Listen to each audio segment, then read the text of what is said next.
All right, we're going to learn how to create a complete household to run an auto insurance quote. So let's go ahead and start right here in the upper right-hand corner to add a new person. Or if they've already been added, you can go ahead and search for them here. But let's go ahead and assume that this is a brand new person.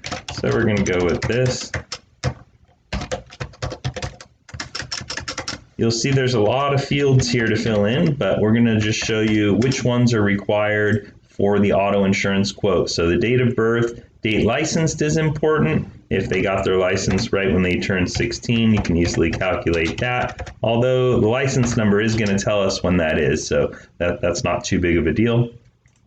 And then marital status is important for quoting. First name, last name, phone number. Naturally, we want to be able to get back to them. Email address.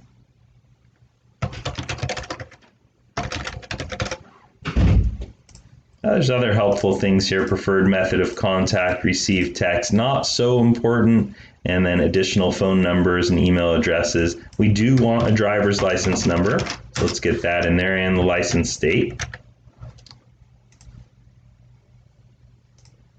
We do give discounts for good students if they have a B average in school and are under 25. We do want to know what their profession is because there are discounts for certain occupations.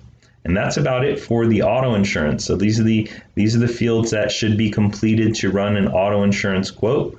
So once we've got that, we'll go ahead and hit save and update. The next thing we're going to want to do is hit aspects and add an address. This way that address is connected to the client and not to the policy only. And this way, when we add additional lines, it's easy to bring everything over. So here's Brandon. We're going to go ahead and add aspect.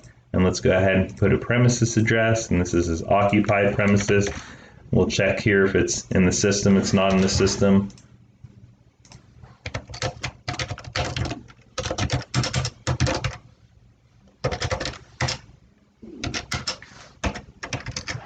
All right, that's about it for an auto insurance policy. Just the address, city, state, and zip. And then we're going to go ahead and hit save. When you look at the next module for home insurance, you'll see there's other fields required. So we've got all the drivers here. If there are any other drivers, we would add them right here, like a spouse or a sibling or anybody else. But let's assume this is just one person with one address. And you can see you can't add a vehicle from this screen. So what we're going to want to do is we're going to create the policy. Click on that, and effective and renewal dates, personal lines, auto insurance, Brandon, perfect, and we don't have an agent assigned, and it's just a quoting status. This will change when we issue the policy, but for the time being, we're going to leave this as unassigned, and then we're going to assign it to whichever agent is going to be writing the policy and how we got this customer, word of mouth, etc.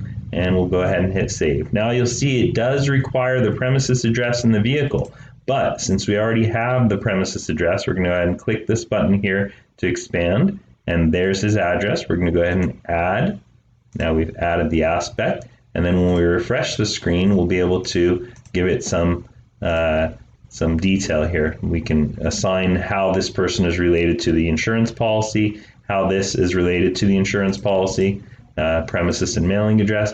This is showing that we still need a vehicle, so we'll go over here and hit add aspect and vehicle, and it's a commuter vehicle. He drives it to and from work. And we'll say it's a 2012 Toyota Land Cruiser. There's no salvage title, no existing damage, no off-roading, no Uber driving, annual mileage, we'll assume 12,000, whatever the client tells us it is. Purchase date, we can put that in here as well. Important to know, current odometer reading. Odometer reading date, ownership, if there's a lease or finance, we'll say this one is owned and paid outright.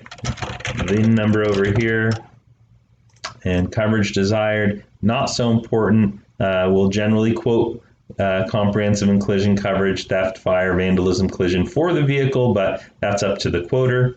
And that's about it. Additional equipment, gross vehicle weight, and radius generally applies to commercial vehicles, so don't worry too much about that. Go ahead and hit save and update. We are not quite done, but we've got pretty close to a complete deal here. If we have the declarations page, we want to come over to attachments and browse and attach for those. If we want to add some notes here, it wouldn't be a bad idea. How they found us, what they're looking for, maybe who they're currently insured with, what they're paying, what their coverage limits are if you don't have the attachment. And then let's jump over here to the to-do list and go ahead and hit add a task.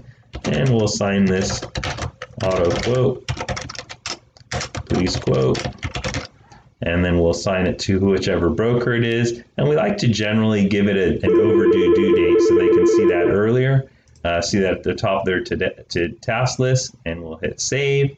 And now we are complete. We've got the auto policy all set up and ready to quote with the task overdue here, the notes, the attachments if there are any, and we're ready to go.